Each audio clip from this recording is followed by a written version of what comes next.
Hello Aries, this is a reading for the end of January 2023. This is just a general love reading, so it won't resonate for everyone. If it doesn't resonate for you, then I recommend checking out the readings for the other signs in your natal chart. They can sometimes have messages that can be helpful too. Now I'll be looking at your recent past and your current energies today, as well as your upcoming energies.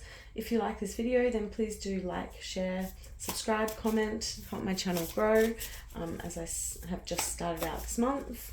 Apologies for the lateness of these readings. In the future they'll be out before the beginning of the month. Now today I'm using the Guardian of the Night Tarot. I'm dropping them already. And I'll be clarifying with the Gilded Royale. Oh, I can't shuffle today. I'm sorry. Bear with me. And I will pull an oracle card at the end just to finish it off and get a final message just for the last little bit of January before we move into Feb. Hope you've all had a good start to the year. Okay, now let's see what we have coming out for you today, Aries.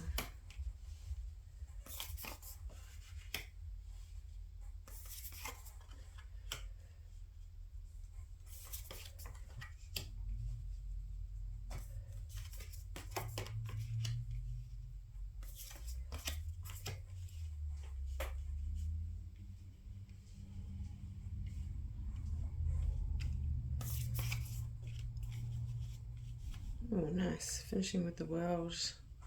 Two of Pentacles, so a bit of balance coming up in the future. And at the moment, we have Seven of Pentacles as your main current energy. So evaluating what you want to put your effort and your time and energy into, and also just sitting back and having a look at what you're receiving for the efforts you've already put in prior in the past. So in the recent past and your current energies, which I have in the top row here, we have the Temperance card, Page of Pentacles, the Devil, and the Eight of Swords. So what I'm getting here is really trying to create a sense of emotional balance within yourself with the Temperance card, in order to be able to create more stability in your life. Definitely a few fears, some kind of negative self-talk or some kind of addiction or obsession or something that is kind of holding you back from that forward movement at the moment.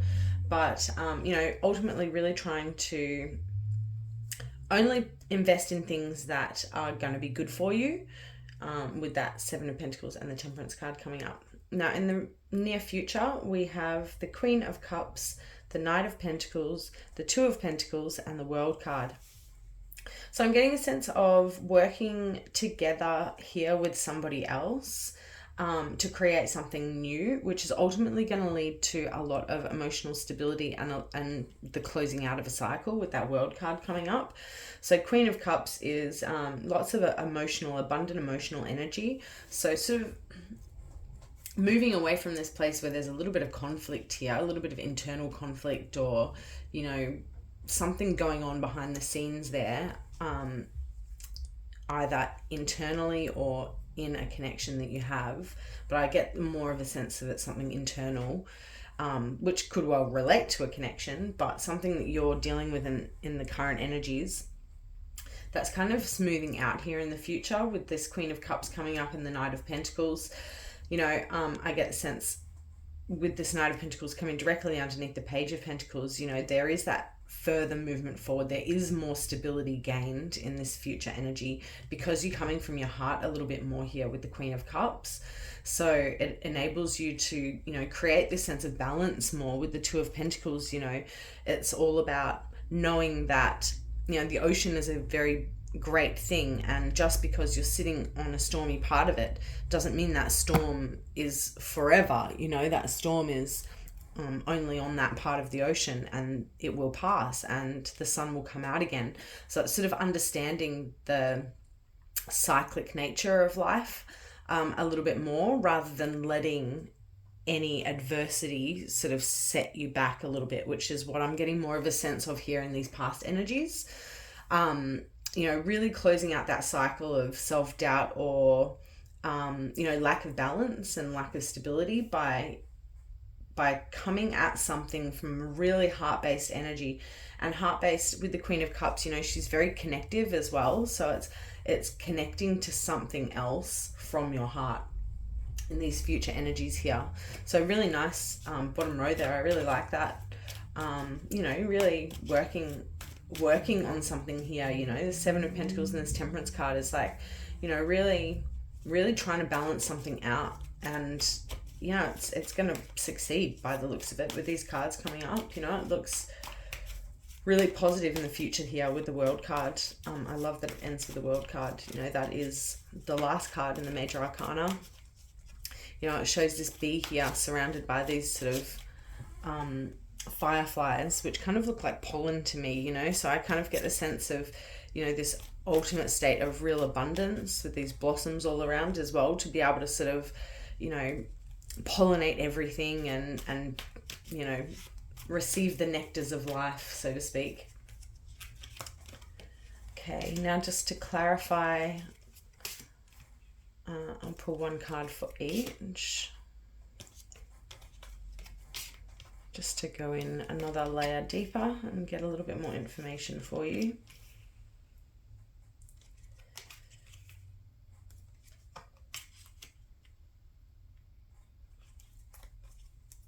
All right, now on the bottom of this deck, we have the Strength card. I'm sorry, you can't see that very well. I should probably put that over here so you can actually see it.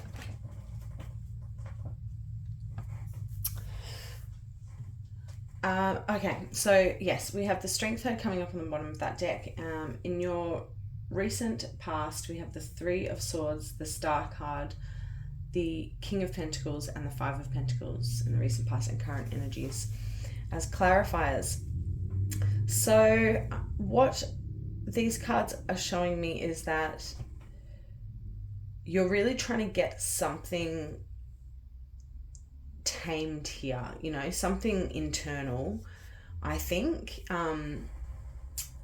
because it's relating here to the Three of Swords, which is all about sort of the marriage of the heart and the mind, which can be a really conflicting state to be in. It's not an easy thing to do, to marry the heart and the mind, because sometimes they want different things, and they pull us in different directions. So I feel like this sense of trying to achieve balance is really, trying to balance out that heart and mind energy here, really get something tamed, whether it is those fears or something that's holding you back, or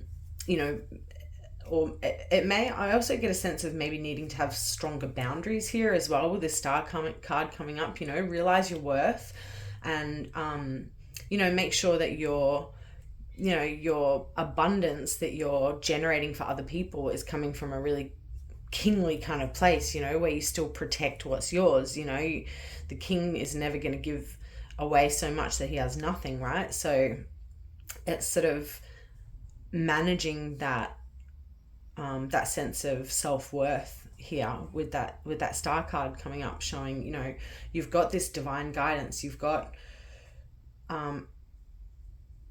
a lot of potential in you here to be able to manifest and implement anything you want in reality. So it's like, really trying to balance out that heart and mind energy and sit in your strength a bit more with that Strength card coming up too.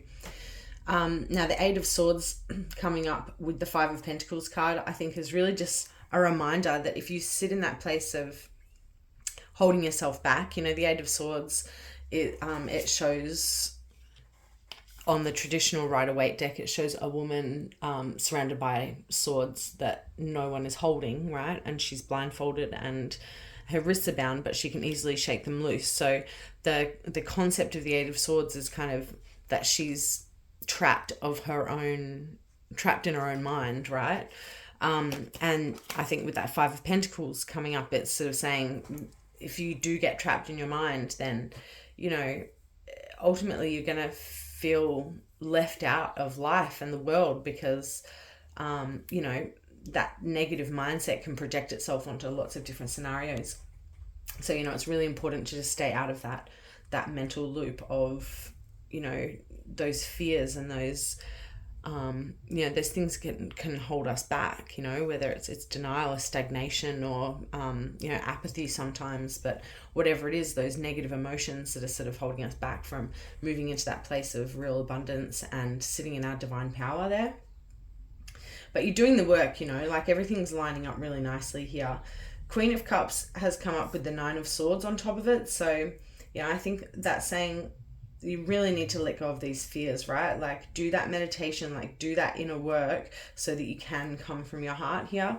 You know, the Nine of Swords, she is troubled, she is having nightmares, but she's also, you know, she's resting, she's receiving guidance and she's working through it. She's developing wisdom, you know. There's this owl flying in through the window here. So that's sort of a signal that wisdom is coming to her. She's got these 3 candles behind her, which is a signal of, you know, the Holy Trinity, if you believe in that kind of thing, or, you know, the triquetra of constant birth, life, and renewal, right? So she's working through any of this mental stuff to marry the heart and the mind in order to be able to really come at whatever this new step is, which is going to lead to real ultimate fulfillment as well. With that 10 of Cups coming up on top of the World card, that's a signal that, you know, whatever this end of the cycle is going to come with massive emotional fulfillment. The 10 of Cups is complete emotional fulfillment, reaching the apex and, you know, of connection and abundance in your own life and living the life you want to live, really. And a really, really strong heart-based energy being a Cups card as well.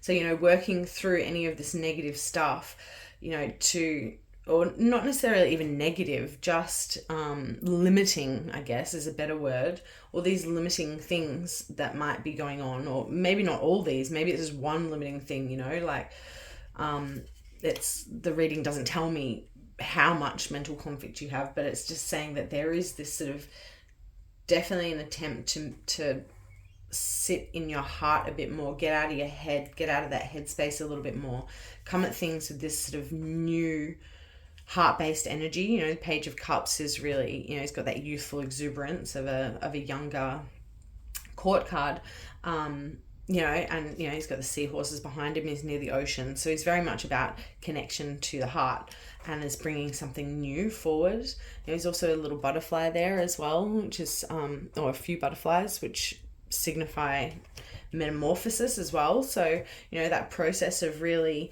letting go of any of those fears and insecurities, you know, any addictions, any obsessions, negative ways of thinking that, you know, might feel a little bit comfortable, but we don't want to stay in the stormy part of the sea forever, right? We want to move forward into this abundance that's waiting for you, right? It's just sitting there at the end just to cap off the reading with all of this happiness and joy. So, you know, go for it. Put all of those fears just on the back burner, because everyone has them, you know. You can't let them stop you. Otherwise, life just ticks by and you won't get to this, but it's there. I mean, it's all sitting there waiting for you, you know. There's no reason why you shouldn't. Just go for it. Just go for it. Really sit in your heart. Okay, now I'm going to pull a Seeker Oracle card just to finish off. Hope you enjoyed this reading, Aries. If you have, then please do like, share, and subscribe. There is your Oracle card jumping out. Have faith. Oh, beautiful. I love that for you to finish off as well. Have faith. It's all going to come through for you. It's all waiting. It's all waiting for you to manifest it, you know, in your own reality. The only thing standing in your way is you. So get out of your way, Aries, and move forward with this awesome energy. You know, lots of really lovely, fresh, manifesting heart-based energy with divine guidance, you know, marrying that heart and that mind with a lot of strength. You got this. All right, enjoy the rest of your month. I'll be back in a week or so with February readings. So, yeah, if you subscribe, you'll get a notification. So, hit subscribe if you don't want to miss out. And take care, and I will see you then. Bye.